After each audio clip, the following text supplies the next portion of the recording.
you for that Drop It Like It's Hot music. It's not quite happy hour yet, but thank y'all. Hey, listen, welcome to Help Them Thrive. I want to introduce you to somebody that I love. So look at my two little boys. I know I could just eat them up. Aren't those ties a trip? Okay, so the taller one is Terrence, and the little one is Luke. He is a rascal just like your Luke, evidently. This was their first day of school. And they came home, and Terrence wanted to use his roller skates, right? So I'm a modern mom, okay? So I got them all padded up. Now, my mom got me skint up. She didn't pad me up, okay? You got skint up as a kid? So anyway, if you look at the seams in our driveway, they're kind of thick. So if you happen to hit those seams with your roller skates, baby, you are going down. And that's exactly what happened to my Terrence. So he hit that seam and boom, he fell flat on his back and he knocked the wind out of him. Anybody had the wind knocked out of you? Okay, if you haven't, you didn't play hard enough as a kid. So anyway, so my Luke walked over to Terrence, who's gasping for breath, and he says, "Is he dead?" I was like, "No, Luke, why would you say something like that?" And my strange little Luke said something very weird but profound. He said, "Mommy, dead's not bad, it's just dead." Now you're like, oh, this is getting real morbid real quick, okay? The point is, what Luke was alluding to is something called memento mori. Anybody familiar with this Latin term, memento mori? Yeah? It means essentially remembering our mortality, remembering we must die. Someday we must die. And the whole point of that is if we remember our mortality, we'll be much more intentional about living a fulfilled life every day. So when it is our time, we can look back and be completely satisfied with how we lived our life. And friends, here's the hard truth. We all experience pain. We all experience disappointment from time to time. Pain is inevitable. Suffering is optional. And I want to give you some tools and tips and hacks and habits so that you can choose to thrive no matter what. No matter what you're facing, no matter what the difficulties, let's choose to thrive. And so I had a book that came out last year called Help Them Thrive. I just picked and curated some hacks and habits out of that book that I'm going to share with you so that we, at the end of our lives, can say we're completely satisfied and we thrived no matter what. And I also want to brag about my brother and sister-in-law. This is my brother, Sean, and my sister-in-law, Ashley. They completed hiking the Appalachian Trail this time last year. I know, it's amazing. I'm so proud of them. I hated them as a kid, but I love them now that we're grown up. The Appalachian Trail is 2,600 miles long, okay? And it starts at the tip of Georgia and goes all the way up to Maine. They took 2 years to plan for this trip because, as you can imagine, everything they needed to thrive, they had to carry on their backs. Their food, their shelter, their water, their protection, everything. And they meticulously planned to thrive. We have to plan to thrive in our lives. It doesn't just happen. So let's talk about some of the things that we can do to make sure that we're thriving. And one of the things we now know, humans need friends. It's a huge part of our overall well-being. And I'm happy to share with y'all, next year I'm turning 50, baby. I love this phase of my life, but don't call me old. I've officially rebranded old to grown and sexy. Okay, now I'm going to conduct a very rigorous experiment in this room, educators, to also determine who else is grown and sexy. If you know the words to this song, you're in the club. I'm just a bill, yes, I'm only a bill, and I'm sitting here on Capitol Hill. Oh, there's a lot of grown and sexy folks in here. Yeah, I love it. I thought as I was getting older that I valued my friends even more, but the reality is everybody, all humans, need closer connections. Healthier relationships, friends, make us healthier overall. But the problem is we're missing those close, deep, trusting relationships that we used to have back in the day. Like we have all these loose affiliations with people online, thousands of friends online. When we go out of town, there's nobody to come over and water our plants and feed our cats. And there is an incredible opportunity for us to connect deeper with people at work. We're around our work colleagues all the time. But so often our conversations are transactional.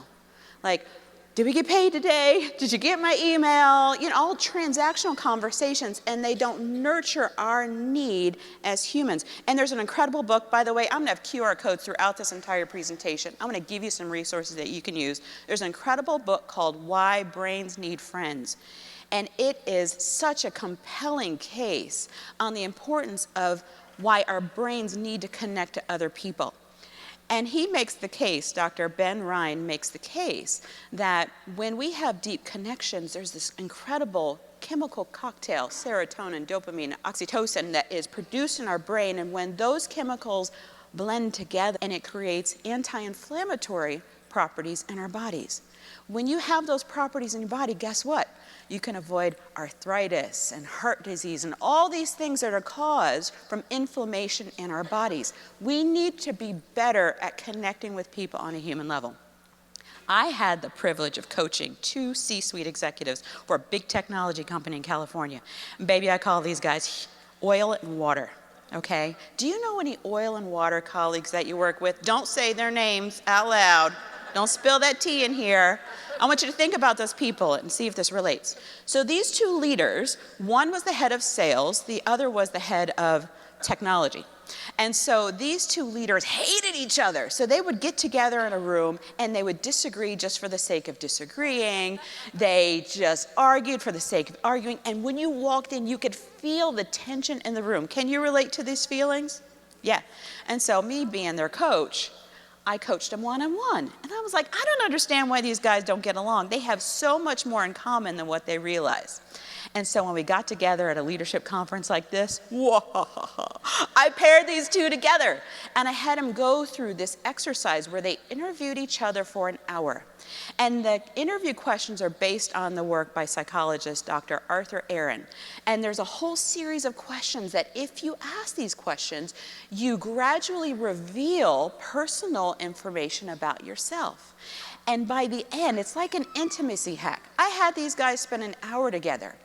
In 1 hour, they came out of the room and they said, Melissa, I know more about my colleague after 1 hour than I had learned in the last 4 years of working with him. And we realized we have so much more in common than what we thought. I was like, you don't say. And anyway, they committed to not only supporting each other better inside of the office, but also they were going through something similar outside. They became friends in an hour. We need tools and tips to help us connect with people, especially across our difference. And today, what we're going to do is I've pulled a couple of extra fun questions from that interview set. And you are going to be grouped together. If you're sitting by yourself, join up with at least 3 or 4 other folks. You're going to be talking throughout this session. Y'all know lecturing is not brain or bum friendly, okay? So I'm going to have you talking to each other. Get with your groups. And the first thing takes 60 seconds. I want you in your small group to determine the person with the birthday closest to today. Go. All right, it's getting quiet. Where are my birthday folks? Where are my birthday folks? Raise your hands. Happy birthday! And congratulations, you're the facilitator of your group. You like that, don't you, teachers? I know. Okay, so these are the questions. We're going to take about 3 minutes. The timer's going to say 5, but we're short on time. We're going to take 3 minutes for this. Everybody answer question 1. Then everybody answer question 2, and then answer question 3. All right? We're going to have a timer. Here you go, 3 minutes. Let's chat.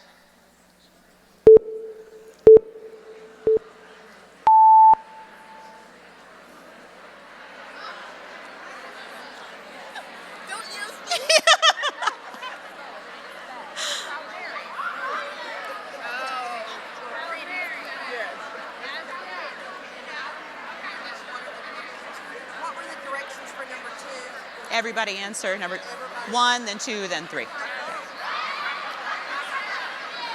trust it. That's right. Yeah. Because it's a contest always. Oh, That's always. why we're up here. Y'all go. Love it. All right, time's up. Help me out. Those paying attention with your librarian finger and say, shh.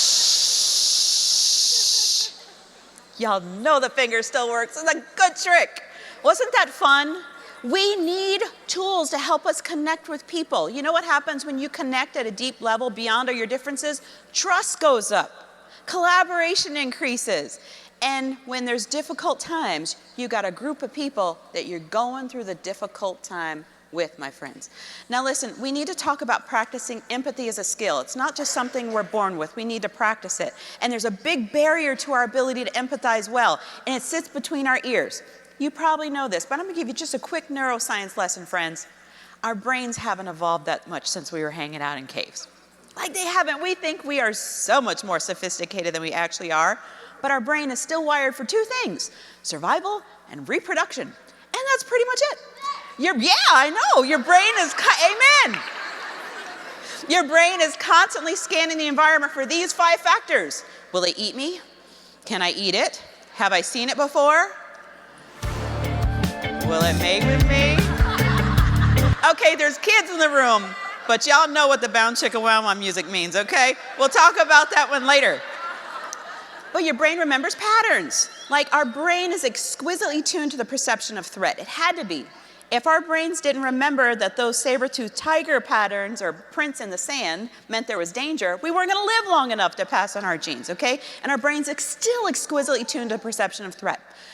It works really well for inanimate objects. Like, so when you walked in this room, your brain could take a shortcut. When it saw this object with a back and 4 legs, it said, that's a chair. Chairs have never been a threat. I don't have to spend any calories or energy assessing whether it's a threat or not. When all these strangers came in here, your brain was like, oh boy, I need to assess every person in here to determine whether they're a potential threat or not. And in a nanosecond, your brain will determine whether somebody is a friend or a foe before you actually get to know them. And that reasoning is informed by the patterns that you've experienced. It's informed by familiarity. Do they seem familiar to me? Rumors that you've heard about a person, or your instincts. And then your brain can save some time and make mental shortcuts that inform the snap judgments we make about people. Those snap judgments get in the way of our ability to empathize. And let's talk about familiarity. So I live here in Texas, okay? I live right down the road in Cedar Hill, Texas, and like good Texans do, we drive a big old truck. Now my kids pronounce it with 2 syllables. It's truck, it's not truck. But anyway, we love to camp, and so we drag our trailer all around and we go camping, and I love my little chateau on wheels. But when we're not using it, we rent it out so other families can go camping, and we make a little bit of money, right? Yeah. But I'm always a little bit nervous about who's going to stay in our trailer, because, you know, folks have cooties, right? And so anyway, this woman comes to my house to rent the trailer, and she steps out of her car, and she looked like she could be my sister. Where's my twin? Where's Tina? She looked like Tina. And I was like, oh, instantly I felt more relieved. What sense does that make? What sense does that make? Just because we look alike doesn't mean that she isn't a slob and isn't going to rent my trailer. Tina would not do this. But that's exactly what the heifer did who rented my trailer. But you see, our brains, it's just due to the outdated wiring in our brains. So that's why we have to practice empathy as a skill to connect with people that your brain would otherwise tell you, judge them, don't connect with them. Here's the point. It's easier to trust and connect with people who are more like us than those who are different. And we have to practice empathy as a skill. Now I'm going to brag about my husband, my good-looking firefighting husband. He's a firefighter in Fort Worth, Texas. Shout out to the first responders. Thank you. He's a hero. He is a good man, but he gets on my nerves. Do you love somebody who gets on your nerves? If you do, let me see. Take your hands and give me a heart symbol. Thank you so much. Don't you sometimes just want to go?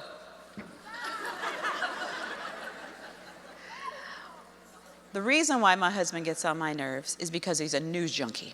So one day he was toggling between Fox News, CNN, and Fox News, CNN. I was like, dude, you are getting on my nerves. Will you just pick one channel and watch it? He said, no, Melissa, I really want to know what happened. And you know these news channels are biased. And if I watch one, I'm going to get a biased viewpoint of what actually happened, and the truth is somewhere in the middle. Friends, our social circles, the people that we work and play with, are likely more segregated than they are integrated. Let's just be honest. We are surrounded by people who look and think like us. Now, what does that do to our psyche? It causes us to get really convinced that we are right. I know I'm right because everybody around me agrees that I'm right. Even the people that I hang out with on social media, they agree that I'm right. And if they don't, I just unfriend them. And so we get really convicted in our opinions that we're right. So then what happens when we meet somebody who's different, who has a different opinion? We think, oh, I know I'm right, therefore you must be wrong. And we are sorting ourselves out and creating barriers from connecting with people that we should. And I love this quote by Bill Bishop. He's the author of The Big Sort. He says, "We now live in giant feedback loops, hearing our own thoughts about what is right and wrong, bounced back to us by the television shows we watch, the newspapers and books we read, the blogs we visit, the sermons we hear, and the neighborhoods we live in." I also love this quote by Stephen Hawking. "The biggest enemy of knowledge is not ignorance, but the illusion of knowledge." We find ourselves, because we're in these echo chambers and we're surrounded by people who look and think like us, we find ourselves in an illusion of knowledge when we're not necessarily exposed or open or willing to consider different opinions. And I have this short little video I want to play that illustrates how easy it is for our brains to get seduced into this either with us or you're against us thinking. Let's watch.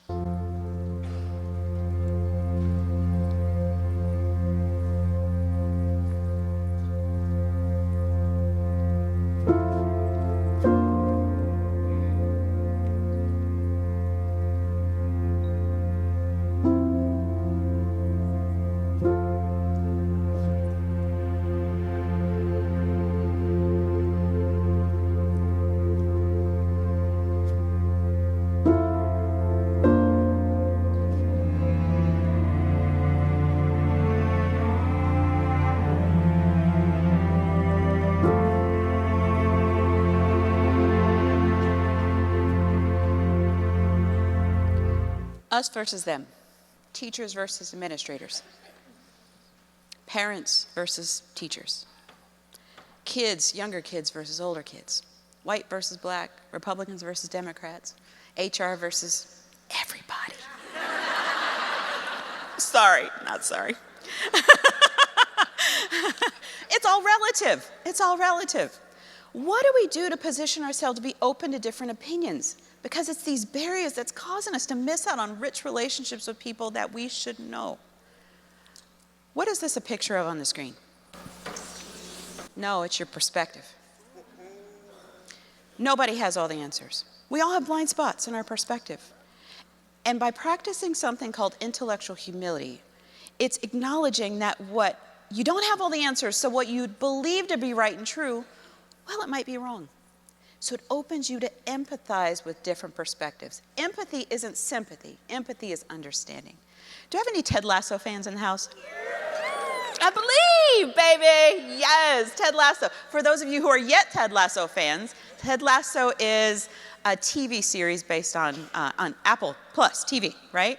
And it's based on this American-based football coach, real pigskin football, who gets duped into going to England to manage a soccer team called FC Richmond.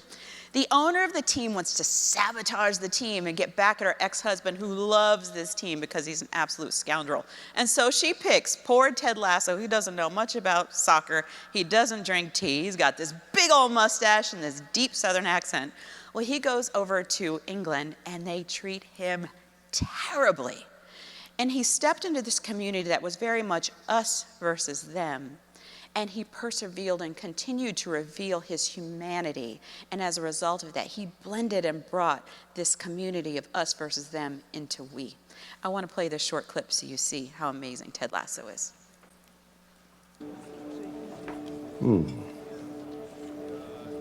Mate, what do I need to win?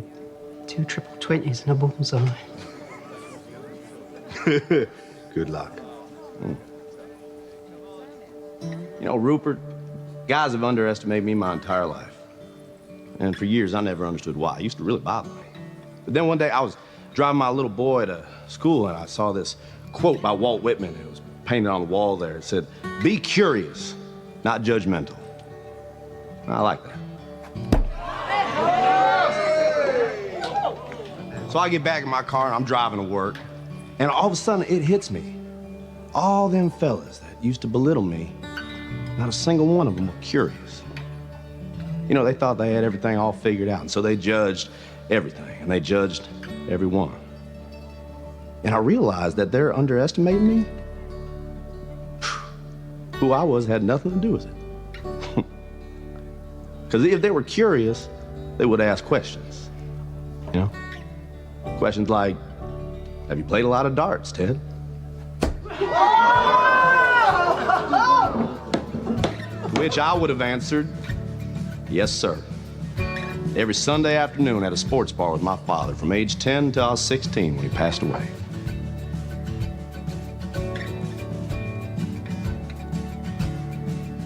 Barbecue sauce.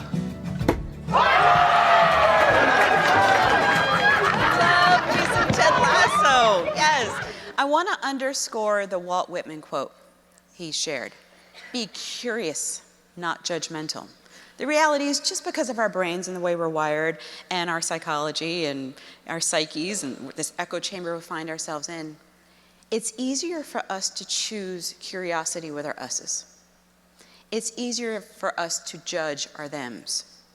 And so it's so important, friends, that we practice empathy as a skill. And one of the key tools there is be curious. We can't talk about thriving in life without talking about well-being, okay? Right? It is so vital because stress is not going away.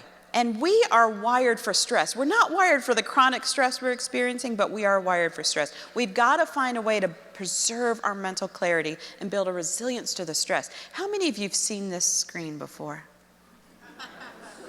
Ooh, I hear you cringing. The blue screen of death.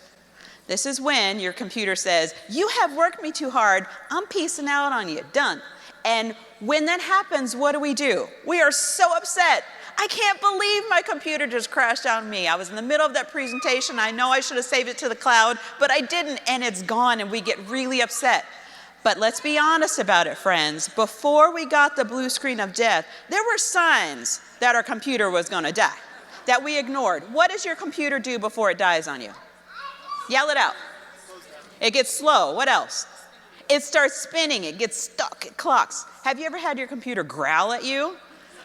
Oh yeah, like the gears, you're using me too hard. And then it dies on you, friends.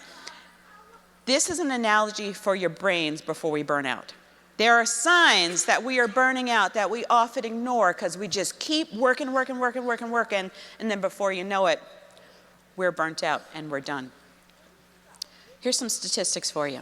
43% of workers report being exhausted always or often. 42% are stressed. 35% are overwhelmed. These are not good numbers, friends. These are red flags and signs that we are burning out as workers, okay? And we've got to find a way of building resilience to this. Because here's the challenge or the problem. When we're this stressed, we are damaging our brains that the problems show up later in life. Dementia, Alzheimer's, what have you. And we do the damage to our brains 20 to 30 years before the symptoms show up. It is not a choice for us not to mitigate burnout. My first book came out about 5 years ago. And I was so honored that anybody wanted to hear what I had to say. And so when people would ask me to come speak at a conference, I was like, sure. And I said yes, far too many times. In 6 months, I racked up close to 100,000 flight miles, all domestic, one-night trips. One night here, one night there, and I'm a working mama. Baby, by the end of the year, I was toast, okay? But I couldn't identify with being burnt out. I thought it was everybody else's fault because I found myself in a perpetual state of pissed offness. The fact that you are giggling and belly laughing over this tells me you might be in a perpetual state of pissed offness. Here's how my symptoms showed up. I was in a brain fog. I couldn't really comprehend things as clearly. I wasn't making good decisions. I was irritable, and I'm a pretty happy person. I was snapping at my sweet little children. They were snapping at each other, and I was snapping at them for snapping at each other. I was angry and did not realize. It was just my system was shutting down on me, friends. And stress is not going away, and I will prove it to you. All you got to do is take a drive on one of these Texas freeways. okay? I was taking my son to school the other day, and you know, our highways are bigger than most, so it's like 8 lanes wide.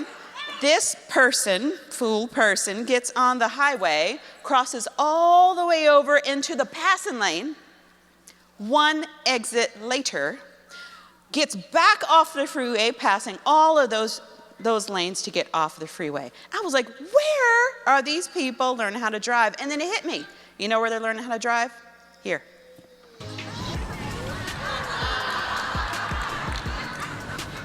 Mario Kart, friends. The world is going to give you lots of reasons to be pissed off. And we've got to find a way to build a resilience to that stress. How do we recover from burnout? Like your computer, when it's completely shut down, all you can do is unplug. Completely unplug and recover. And that's what I did when I was burnt out. I went to a fancy spa in Austin, and I meditated and got massaged for a couple of days, and I rebooted my system.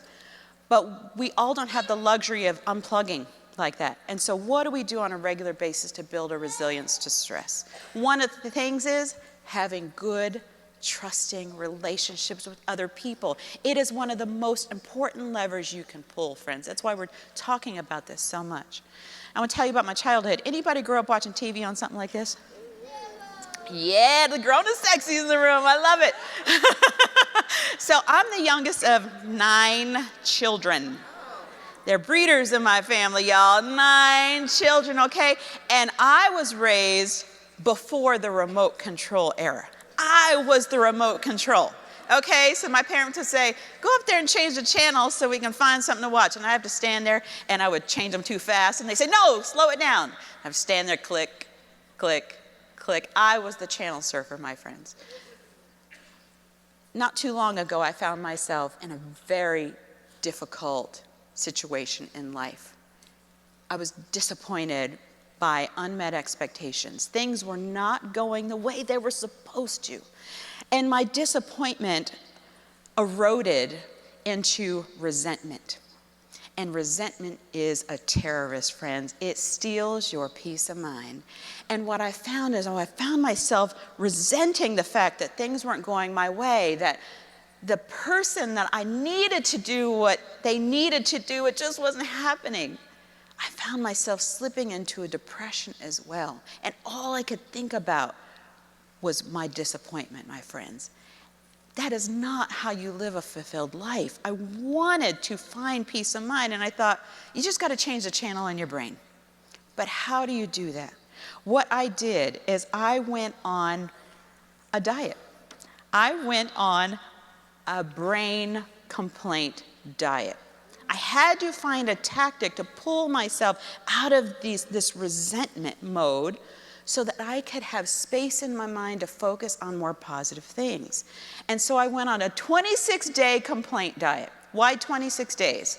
Because when you do something successfully 26 times in a row, it becomes a habit, my friends. And so here's what I did in my diet. Yes, please, take pictures of this. It's important.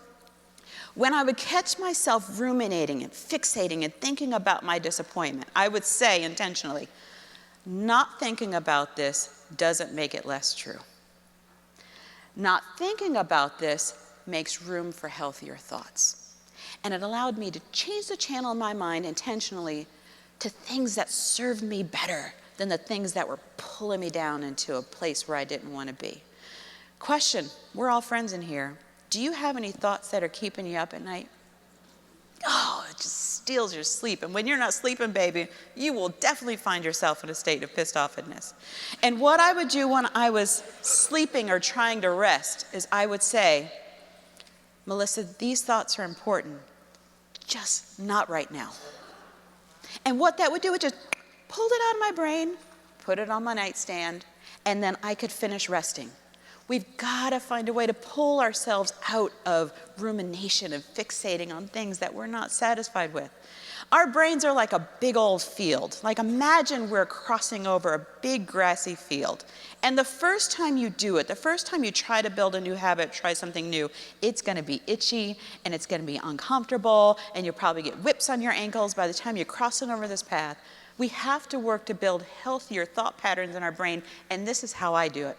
And I pray that this helps you as well. So we're going to take 2 minutes. I want you to think about any negative thoughts that crowd out your peace of mind. Turn to your team. I want you to label them. I tend to fixate on XYZ. Number 2, if I catch these thoughts, then I will say, and I want you to insert your own diet mantra, whatever that is, to pivot to healthier ones. Okay, let's work on this. 2 minutes. Let's chat. The buzz started quiet, but then it got louder. We need to talk about this, honey. I wish we had time to hang out at happy hour. But keep talking about this. You need to come up with your own complaint or whatever it is, diet mantra, to pull yourself into healthier thought patterns, my friends. And you know what happens during times of uncertainty and stress? Who's to blame? I was chatting with my kid's former Montessori teacher. Shout out to the Montessori teachers in the room. I was chatting with her and she says, you know, Melissa, they have taken all the joy out of teaching. I said, sweetie, who's they? When we are feeling disappointment with a situation, our brains crave to fill in the blanks, especially during times of uncertainty. And oftentimes we choose to blame somebody to fill in the blank, my friends. And it feels good. It's almost like a salve. It's like taking a Tylenol because your brain now doesn't have to deal with uncertainty. I call this like this blaming the they, your favorite supervillain, okay? Here's my favorite supervillain. I'm your GPS. Turn right up ahead. You never update me, so now I just have to wing it. I meant turn left up ahead. Recalculating, turn right now! I love him, mayhem. I love this dude. Your brain is mayhem during times of uncertainty, my friends. And again, it tries to fill in the blanks. And the question that you need to ask yourself, especially during times of uncertainty, is, what's the story I'm telling myself about their intent? Is it negative or is it positive? Assumptions are stories because you don't have the facts. So you know what? If you're going to make up a story, you might as well make it a good one. Assume positive intent. It'll put you in a better mental state, my friend. And I am meeting so many incredible people, neuroscientists, attorneys, all teachers, all these incredible people who have all these wonderful accomplishments whose confidence has eroded because of disappointment, whether primarily at work, but also at home. It's so important for us to take inventory of the way that we have impacted people, so we remember we are still the light in somebody's world. And that's exactly what I shared with my kid's former Montessori teacher. I said, do you know that as a result of the impact you had on my kids, they now love learning and they hated it before you? Please don't forget that you are the light of the world. And let me tell you, before I came on this stage, whatever your religious preferences or beliefs are, I prayed to the Lord. I said, let me share something with the angels in this room so that they know they are truly the light of this world. So let me thank you for all of the impact you are making on our world. Please give it up for yourselves. Thank you. What I want you to do, we're not going to do it now for the sake of time, but take a picture of this. I want you to intentionally think about, what about your job still brings you joy? And imagine it's 5 years from today. Describe how your influence is helping someone thrive. Think about it. You need to keep those positive thoughts at the front of your mind, especially when you're in a difficult place. Now let's talk about negotiation. How many of you look forward to hard conversations with parents? Isn't that fun? That's not joyful. I'm going to give you some negotiation tips from one of my favorite negotiation experts. His name is Chris Voss. He was the lead hostage negotiator for the FBI. You're kind of like hostage negotiators when you're talking to parents. Okay? So let's hear from Chris some of the tips that he uses to negotiate in a way that leads to the right outcomes and doesn't cause it to go left. Let's watch. All right, so what do you do if you're armed with this tactical empathy from hostage negotiation after you leave the FBI and you're looking for gainful employment? How do you find a real job? Now you write a book.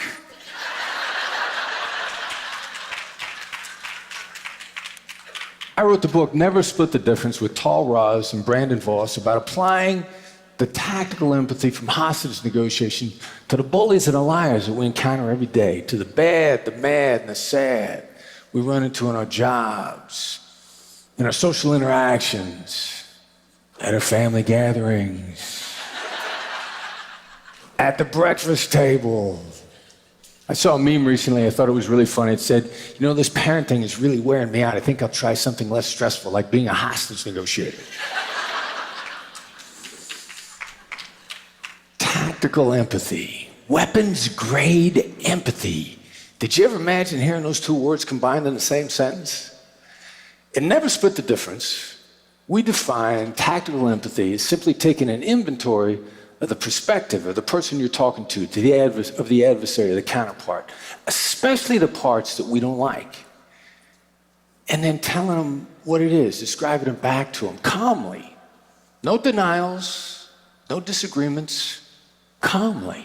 It'd be incredible if you could have calm conversations when you have to have hard conversations with parents. Use these tips. Take a picture of this, okay? So how he describes tactical empathy is describing and demonstrating understanding of their needs, interests, and perspective without necessarily disagreeing. You don't have to agree to empathize. You have to understand. And then some things you can do to keep it calm, and never ask, why do you feel that way? Or why? You want to know why you don't say why? It's because when you're a little kid and you spilled the milk or you broke a window, what did your parents say? Why'd you do that? And so we have this negative connotation when someone asks us why we did something and we get defensive. If your counterpart gets defensive or the parents get defensive, you lost. It's going to go sideways, guaranteed. And so something you can do to get them to continue expanding on their thoughts is repeat the last few words they said with an upward inflection in your voice. With an upward inflection in my voice, it's perceived as a question. And they'll continue to talk. So you get more intel and you can negotiate to get the right outcomes. And last but not least, channel your inner slow jam DJ voice when you're having difficult conversations. Try that with the parents. It'll help. We don't have time to practice this, but I want you to take a picture and do this as your homework. Think of a time when you had a hard conversation that didn't go so well. If you could relive that experience again using these tactics, what would you do differently? The reason why you need to reflect on it is you're going to find yourself in that situation again. And if you reflect on it, you'll be more prepared instead of being caught flat-footed, my friends. Let's talk about some pesky emotions. How many of you are stressed? How many of you are overwhelmed? Who's stressed in the room? Who's overwhelmed in the room? Yeah, let's break it down so we understand. Stressed is kind of like a dam. Like there's pressure, but you can still think, decide, and ask for what you need. Being overwhelmed is like a flood, okay? Your system is flooded. You feel like you can't process, prioritize, or respond. And what happens is Amy, that's my pet name for your amygdala, gets hijacked. That's the part of your brain that controls your threat state. And when Amy gets hijacked, you are not functioning properly, okay? You are irrational. It's kind of like when you drink too much. You know, I went out for my birthday with my girlfriends. They took me out, and I had a couple glasses too many. And then it happened. I got to walk to the restroom. Okay, I don't want to look like I'm tipsy, so I'm practicing real hard. And in my mind, I felt like I was walking like this. But really, what was happening, I was walking more like this. And I know that because one of them heifers videotaped me. Same thing as your brain. When you're overwhelmed, you are drunk off all the chemicals in your brain. You think you're thinking clearly, but I promise you, you are not. You'll make subpar decisions. Your focus will be scattered. Your memory's glitchy. You'll have brain fog, and you'll have catastrophic thinking. Some of the things that I have done to relieve feeling overwhelmed is touch therapy. And if anybody's in the DFW area, I'm going to send you some resources. Take a scan of that QR code. Derek is the best massage therapist on earth. Call Derek. He'll help you out. And then next, I am so blessed and honored to have a good friend who's one of the best therapists in DFW right here, Dr. B. Stand up and give us a wave, Dr. B. If you need to talk to somebody, scan that QR code and get in touch with Dr. B or grab him out of here. Now listen, as we start to wrap up and close, pain is inevitable. We've talked about it. All of us experience pain in our lives. Suffering is optional. If you choose to thrive with tools like what I've shared with you, my friends, at the end of our lives, you will feel so much more fulfilled and satisfied, not just then, but every day you're living it. So we're going to take 2 minutes now. I want you to turn to your friends and talk about what is one thing you've learned, felt, or experienced today that'll likely stay with you forever. 2 minutes, let's chat.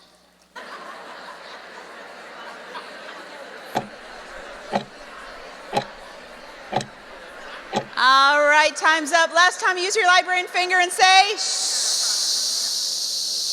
All right, can I, Tina, twin, Tina, would you come on stage for me, please? Come on, give it up. Come on, Tina, give it up for her. Get rowdy for Tina. Tina and I are going to teach you how to hug like you mean it. How do you really connect with people? So, where are my huggers? If you like to hug, stand up. You do good. Stand up. Stand up, stand up. Find somebody to grab. We're going to practice this together. Okay, listen up. Most times, shh, don't hug yet. I'm going to teach you the right way. Hold on, huggers are going in for it. Shh. Most times when we hug, we lean to the left, right? This time, I want you to lean to the right so your hearts are as close to each other as possible and take a breath together. Oh, I love it.